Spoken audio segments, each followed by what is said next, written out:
Les podcasts du Figaro.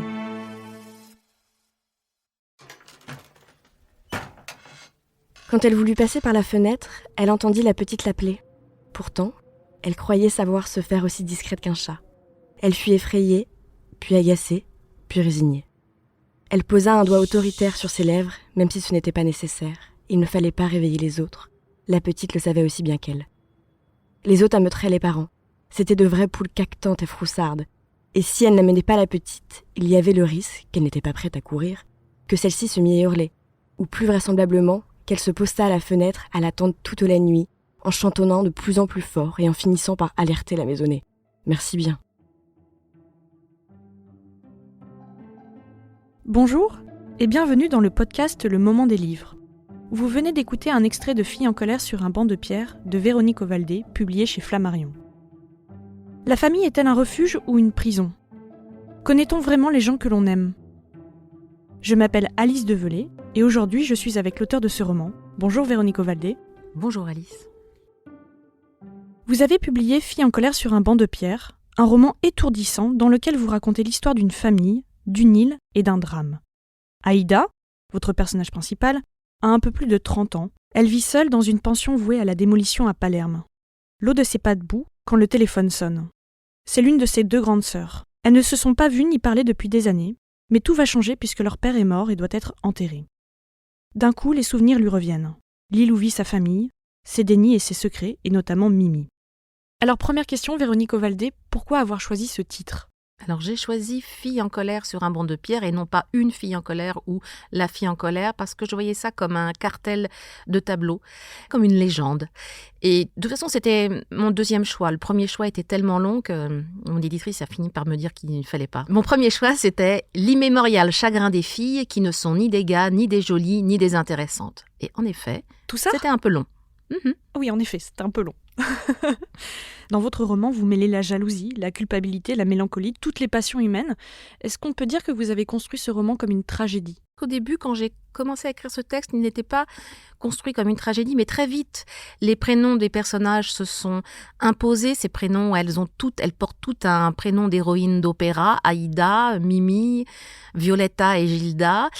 Et le fait que ça se passe aussi sur une île, dans un lieu clos comme ça, assez vite, je me suis retrouvée avec un opéra ou une grande tragédie telle qu'on les connaît, avec beaucoup de chagrin et beaucoup de jalousie, beaucoup de ces passions néfastes. Destructrices, oui.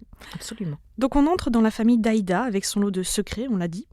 Pour vous, la famille, c'est plutôt famille je vous hais ou famille je vous aime ? Oh là là, c'est compliqué la famille pour moi. Enfin, pour en tant qu'auteur, en tant qu'éditeur, en tant que... Voilà, alors c'est la famille, famille je vous choisis, en fait. J'ai toujours préféré les familles choisies que les familles imposées. C'est toujours un truc complètement dingue quand même de débarquer un beau jour dans une famille et tout à coup c'est la nôtre et puis il faut faire avec.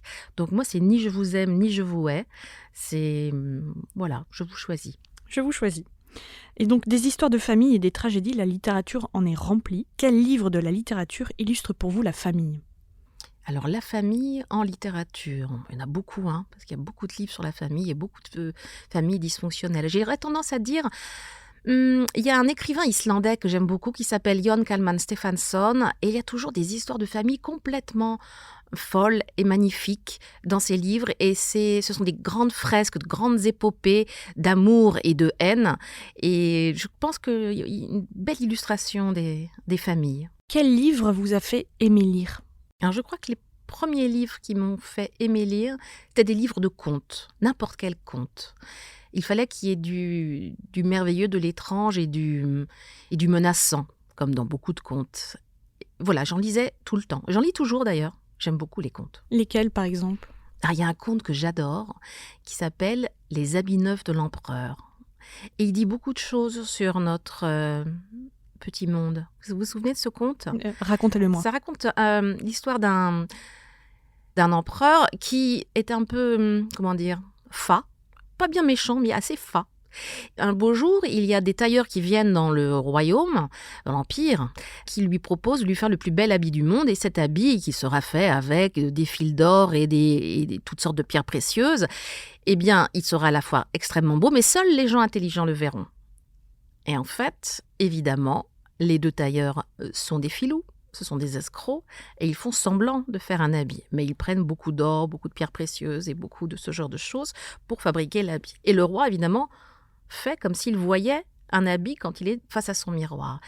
Et au moment où il sort, enfin, dans la rue, auprès de ses administrés, pour parader dans ce bel habit, qui donc n'existe pas, il y a un enfant, à un moment donné, qui le regarde. D'ailleurs, personne ne dit rien, parce que tout le monde sait qu'en fait, il faut avoir l'air intelligent, et que tout le monde pense que son voisin, lui, voit l'habit. Alors qu'en fait, personne ne le voit, et il y a un enfant qui crie « Mais le roi est nu !» Et c'est comme ça que ça se termine, cette histoire-là, et je la trouve très juste. Vous savez, c'est vraiment le fait qu'il faille que chacun de nous pense, en fait, que s'il ne dit pas certaines choses, il va passer pour un benet ou pour un idiot. Je trouve ça intéressant comme petit conte. Très. Ça fait la transition avec ma prochaine question. Quel est votre livre de chevet ? Mon livre de chevet, c'est L'Infinie Comédie de David Foster Wallace. Je dis que c'est un livre de chevet parce que c'est fait partie des livres que je lis et relis, et je peux les prendre au milieu et lire des scènes et retourner en arrière. Ils sont assez inépuisables. Je dis ils sont parce qu'il y en a quelques-uns comme ça, et particulièrement L'Infinie Comédie de Wallace. Bon, déjà, c'est des livres qui font plus de 1000 pages, et je trouve qu'en effet, il a quelque chose d'inépuisable. Quel livre vous a fait pleurer ? Alors, il y a un livre qui m'a fait pleurer. En plus, j'étais dans le métro, je me souviens. Ce qui est toujours un peu gênant. Tout le monde vous regardait. Et c'était Tout ce que j'aimais de Siri Utzved. J'ai lu il y a très longtemps, mais je me souviens d'une scène terrible, l'histoire d'un enfant qui meurt. Alors évidemment, qu'est-ce qu'il y a de plus terrifiant qu'un enfant qui meurt ? Et là, je sanglotais dans le métro. Et c'était un peu étrange. Mais c'est un livre magnifique. Et quel livre vous a fait rire ? Alors, tous les livres de Philippe Janada. Tous. Alors, il me fait tellement rire. Quasiment dans tous ses livres, il y a au moins une scène hilarante. Là aussi, je me souviens qu'il m'avait fait pleurer de rire. Et je pleurais tellement. Je me souviens que j'avais mon maquillage qui coulait sur mon visage. Et je riais. Et je riais tellement que j'ai voulu le lire à ma famille. Après, je lisais à mon bien-aimé, à mes enfants. Et ça les faisait beaucoup rire aussi. Donc voilà, je vous conseille Philippe Janada, qui a ce côté un petit peu à la fois très tendre, très, très drôle et légèrement désespéré, comme on aime. Et quand vous avez pleuré de rire, cette fois-ci, vous n'étiez pas dans le métro alors ? Non, j'étais chez moi Bon, et ça j'étais allait. à moitié allongée, donc en fait, ça dégoulinait jusqu'à mes oreilles. Vous savez, quand on pleure allongé. Quel livre vous a mis en colère ? Alors j'ai un doute là sur un livre qui m'aurait mis en colère. Alors j'imagine que ce qui pourrait me mettre en colère, c'est un livre qui est très mauvais. Par exemple, un livre qui est très très mauvais et qui aurait reçu...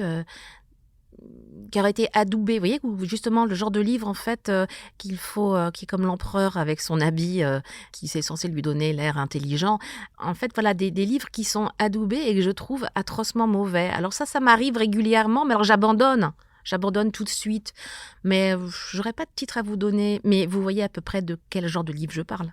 Le peuple aurait voulu savoir de quel livre il s'agissait tout de même, mais bon, c'est pas grave. Quel livre avez-vous lu récemment ? Alors, j'ai fini ce matin un merveilleux livre d'Alejandro Zambra, qui est un écrivain chilien, un merveilleux écrivain chilien. Ça s'appelle Poète chilien. Parce qu'on le sait bien, au Chili, c'est un peu comme Haïti, tout le monde est poète. Et il suffit d'ailleurs de publier un livre de poésie et on sera poète toute sa vie. C'est foutu, on est un poète. Et il y a beaucoup de poètes là-bas. Et le livre d'Alejandro Zambra est à la fois extrêmement drôle. J'aime beaucoup les livres drôles. Extrêmement drôle, extrêmement tendre. Et il a aussi une particularité, c'est qu'il prend la parole, l'auteur et le narrateur. Il est lui-même le narrateur de l'histoire, mais par moments. Il parle d'un personnage, il raconte l'histoire d'un ou deux personnages en particulier, qui sont un poète et puis son beau-fils, qui deviendra poète aussi. Et lui, Alejandro Zambra, prend la parole. Et j'aime beaucoup ça. J'aime beaucoup cette façon de se mêler à sa propre narration. Dernière question. Quel livre aimez-vous offrir ? Alors, il y a un livre que j'aime énormément offrir en ce moment. Enfin, depuis un an, depuis qu'il a été publié l'année dernière. C'est un livre danois qui s'appelle « Le pays des phrases courtes » de Stine Pilgaard. C'est aussi un livre très drôle. Un livre très drôle et aussi très métaphysique. Et il raconte une histoire qui se passe, qui est autobiographique d'ailleurs, de Stine Pilgaard. Il s'agit des Ostskole. Ce sont des écoles communautaires au Danemark où on passe un petit moment après le bac. On passe un petit moment dans ce genre d'école qui va nous aider à mieux vivre et puis nous donner quelques bonnes idées pour construire son existence. Et Stine Pilgaard, la narratrice de Stine Pilgaard, est extraordinairement, disons, pleine de détresse et en même temps pleine d'humour. Il y a des passages absolument hilarants sur la manière qu'elle a de rater à chaque fois son permis de conduire, et elle fait le désespoir de tous les moniteurs du petit village parce qu'évidemment personne n'arrive à lui apprendre à conduire. Je rappelle que vous êtes l'auteur de Filles en colère sur un banc de pierre, publié chez Flammarion. Merci Véronique Ovaldé. Merci. Merci de nous avoir écoutés.